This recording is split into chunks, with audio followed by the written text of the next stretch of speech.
लड़की थी। उसका रिश्ता शहर के लड़के अभिषेक से तय हुआ था। अभिषेक के घर वाले पहले तो बहुत खुश थे, लेकिन शादी से ठीक पहले उन्हें कहीं और से ज्यादा दहेज का वादा मिला।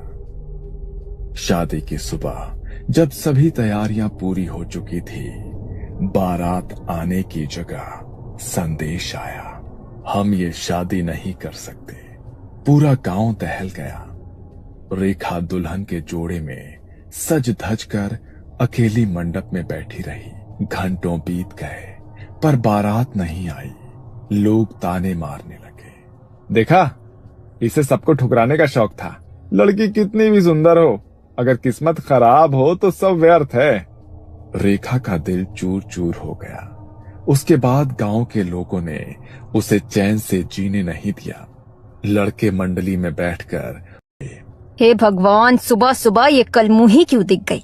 अब पूरा दिन खराब हो गया। ये वाक्य उसके कानों में रोज गूंजता। परिवार का सहारा भी नहीं मिला। बाप शराब में डूब गया। माँ बीमार होकर बिस्तर पर पड़ गई। भाई गांव से बाहर जाकर काम करने लगा और धीरे धीरे घर आना बंद कर दिया। रेखा अकेली पड़ गई। गांव के लोग उसे अपशगुनी कहने लगे। उस रात जब पूरा गांव सो रहा था, रेखा ने लाल जोड़ा पहना, माथे पर सिंदूर लगाया, आईने में खुद को देखा और फुसफुसाई, जिस दिन मैं दुल्हन बनी उसी दिन मेरी जिंदगी खत्म कर दी गई। अब मैं किसी और को भी दुल्हा बनने नहीं दूंगी।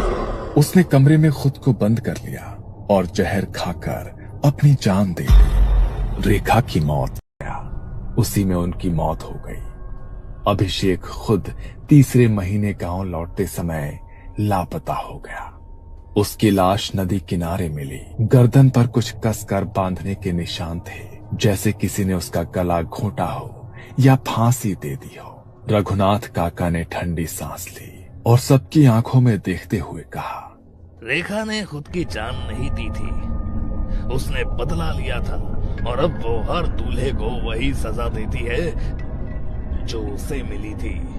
सुनील की मौत के बाद पूरे गांव पर जैसे कोई पाप का साया छा गया था।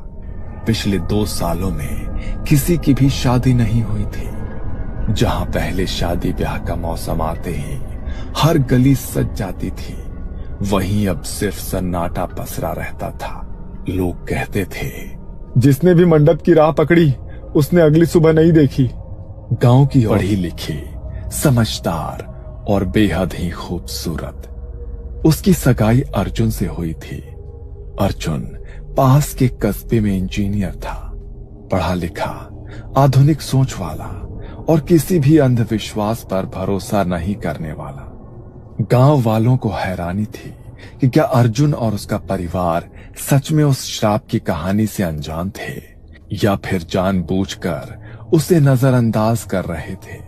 शादी की तारीख नजदीक आती जा रही थी। राघव, रघुनाथ काका और पंडित कैलाश बार बार चौधरी हरिनाथ को समझा रहे कि इस लड़की की शादी मत कराओ जब तक उस आत्मा का श्राप शांत न हो जाए। लेकिन हरिनाथ का कहना था कि अर्जुन और उसका परिवार इन बातों पर विश्वास नहीं करते और वो शादी नहीं रोकना चाहते। ये सब अंधविश्वास। चुप रहे, लेकिन रेखा की आत्मा अभी भी वही है और वो किसी भी दूल्हे को आसानी से मंडप तक नहीं पहुंचने देगी। शादी से एक दिन पहले की शाम थी। गांव के चौधरी हरिनाथ के घर बारात की तैयारियां जोरों पर थी। आंगन में रंगोली बनी थी, दीवारों पर लाइट्स टंगी थी, पूरा घर सजा हुआ था। अर्जुन को उसी शाम शादी का लाल जोड़ा देने के लिए रिया के घर जाना था। अर्जुन के पिता सूर्य कुमार उसके साथ चलने को तैयार होते हैं। अर्जुन बेटा, इतना अंधेरा हो गया है, अकेले मत जाओ, मैं भी साथ चलता हूँ। अर्जुन ने मुस्कुराकर उनकी बात टाल दी। चिंता मत करिए पापा, बस आधे घंटे की बात है, बाइक से जाऊंगा, जोड़ा दे दूंगा और लौट आऊंगा। आप यहीं शादी की तैयारी देखिए। सूर्य कुमार मान तो गए, लेकिन हल्दी वाली शाम अर्जुन को शाम का समय था। लगभग 7 से 7:30 का समय होगा। डूबते सूरज की धीमी रोशनी में वो चलता जा रहा था। उसके मन में रिया को देखने के ख्याल से चेहरे पर खुशी थी। वो रिया के घर पहुंचा। उसने शादी का जोड़ा हरिनाथ के पास दिया। काका, तैयारी कैसी चल रही है? और रिया कहाँ है? अरे बेटा, तैयारियां तो चलती रहेंगी। तुम अकेले आए हो, तुम्हारे साथ कोई नहीं आया? पिताजी आ रहे थे, मैंने ही मना कर दिया। शादी की तैयारी भी देखनी है। वो मैं बाइक से आने ही वाला था। काफी देर तक कोशिश की, बाइक स्टार्ट नहीं हो रही थी, इसलिए चलकर ही आ गया। अच्छा, रिया ऊपर है, उसकी मेहंदी चल रही है। क्या तुम्हें कुछ बात करनी है?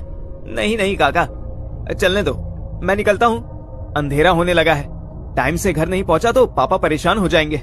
आसमान में बादल घिरे थे, चांद की रोशनी का। उसने खुद को समझाया कि कोई बात नहीं, बस मेरा वहम है। लेकिन तभी उसने बहुत हल्की सी फुसफुसाहट की आवाज सुनी। अर्जुन ठिठक गया। उसने पीछे मुड़कर देखा, कोई नहीं।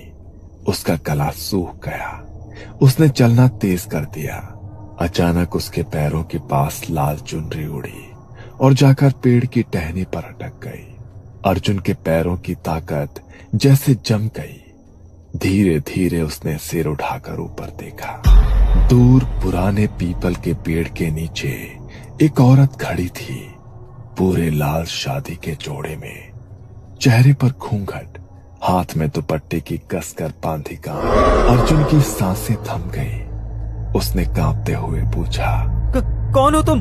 वो औरत धीरे धीरे आगे बढ़ने लगी। उसके पांव जमीन फटे हुए थे, पर उनसे स्पष्ट आवाज निकली, कल तू मंडप तक नहीं पहुंचेगा।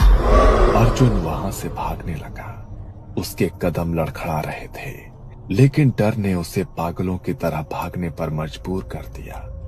पीछे से ठक ठक की आवाज आ रही थी, जैसे कोई हवा में कूद कूद कर दौड़ रहा हो। अचानक उसे लगा जैसे उसकी गर्दन पर कुछ कस गया हो। उसने हाथ डाला। दुपट्टा, लाल दुपट्टा उसकी गर्दन के चारों ओर लिपटा था और धीरे धीरे कसता जा रहा था। वो किसी तरह घर पहुंच गया। पिछवाड़े से अंदर घुसा और दरवाजा जोर से बंद कर दिया। तभी बाहर से दस्तक होने लगी। फिर अचानक सन्नाटा। अर्जुन दीवार से टिककर जमीन दाया। नहीं, ये सब मेरा वहम है। कल शादी है, कुछ नहीं होगा। लेकिन अर्जुन नहीं जानता था, रेखा की आत्मा लौट आई थी और उसकी अगली शिकार की तैयारी पूरी हो चुकी थी। अर्जुन की रात नींद में नहीं, बल्कि डर और सोच में बीती थी। आईने में दिखाई दे रहे दुपट्टे के गहरे निशान उसकी आंखों के सामने बार बार आ रहे थे।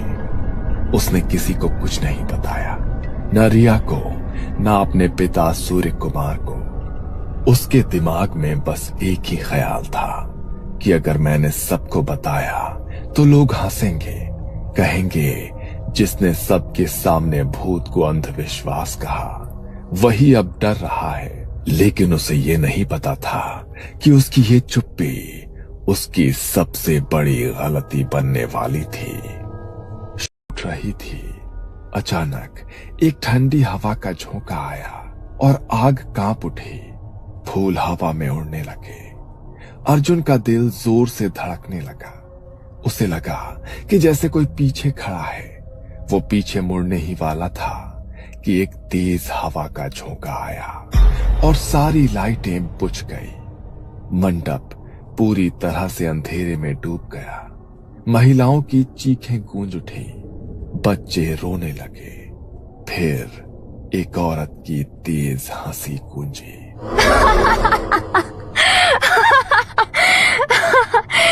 फिर से एक नया दूल्हा। राघव के शरीर में ठंड दौड़ गई। वो समझ गया कि वही कल रात वाली आत्मा आई है। अंधेरे में मंडप के पीछे अचानक लाल जोड़े की चमक दिखाई दी। रेखा की आत्मा कोशिश की, पर गले से आवाज नहीं निकली। तभी उसके गर्दन पर दुपट्टा कस गया और तेज हवा में उसकी सांसें रुकने लगी। वो छटपटाने लगा। बचाओ, कोई है, बचाओ मुझे। पर उसकी आवाज शोर में दब गई और पलक झपकते ही अर्जुन मंडप से गायब हो चुका था। लोग चीखने लगे, बच्चों को गोद में उठाकर लोग भागने लगे। रिया बेहोश होकर जमीन पर गिर गई। राघव, जितेन और पंडित कैलाश दौड़ते हुए बाहर पहुंचे, पर वहां कोई नहीं था, बस हवा में गूंज थी। मैं अगले दूल्हे के लिए लौटूंगी। सुबह के 5 बजे थे। गांव के किनारे तालाब के पास भीड़ लगी थी। पानी की सतह पर अर्जुन की लाश तैर रही थी और सीने पर खून से लिखा था, मैं वापस आऊंगी। रिया का रो रो कर बुरा हाल था। वो अर्जुन की लाश के पास बैठी चीख रही थी और होठों से बार बार एक ही सवाल था,